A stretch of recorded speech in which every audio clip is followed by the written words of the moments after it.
Orang yang hanya pergi sejauh 2 kilometer harus menggunakan pesawat.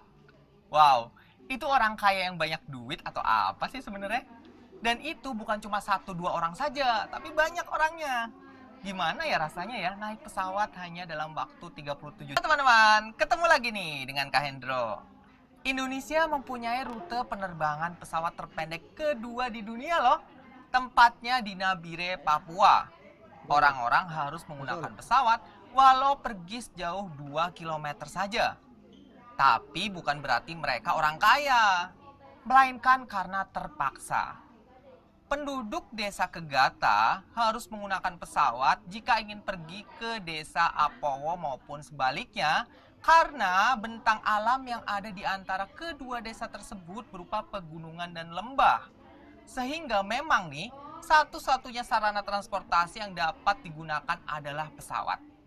Nah, fenomena itu dikaji dalam konsep keterjangkauan.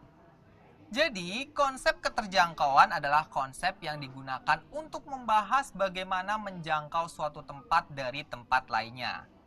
Konsep keterjangkauan biasanya juga berkaitan dengan hambatan atau rintangan untuk menuju ke suatu tempat. Contohnya seperti bentang alam pegunungan dan juga lembah yang terletak di antara desa Kegata dan desa Apowo, yang mengharuskan penduduk di kedua desa ini harus menggunakan pesawat untuk menuju ke desa masing-masing. Contoh lain seperti kasus yang ada pada video sebelumnya. Jeng Hip Hop nih tidak bisa main ke rumah baru Jeng Iis. Karena apa? Karena jembatan yang menghubungkan kedua wilayah tempat tinggal mereka roboh dan masih dalam perbaikan. Oleh karena itu, rumah baru Jeng Iis tidak terjangkau dari rumah Jeng El walau hanya dalam waktu 1 minggu. Masih membahas tentang keterjangkauan nih teman-teman. Sebenarnya pemerintah Indonesia juga selalu mengupayakan terjangkaunya wilayah yang ada di Indonesia. Baik antar satu pulau ke pulau lainnya maupun antar wilayah dalam pulau-pulau besar.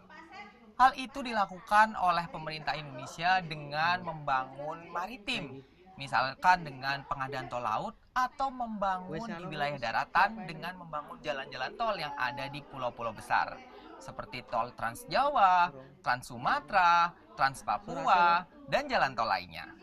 Nah teman-teman, menurut kalian penting tidak sih pembangunan jalan-jalan tol ini? Coba kalian pikirkan ya. Lalu bagaimana dengan ketampakan yang ada pada wilayah ini? Nah, menurut kalian fenomena yang ada pada gambar itu lebih cocok dibahas dengan konsep apa sih? Tonton terus videonya ya, sampai jumpa!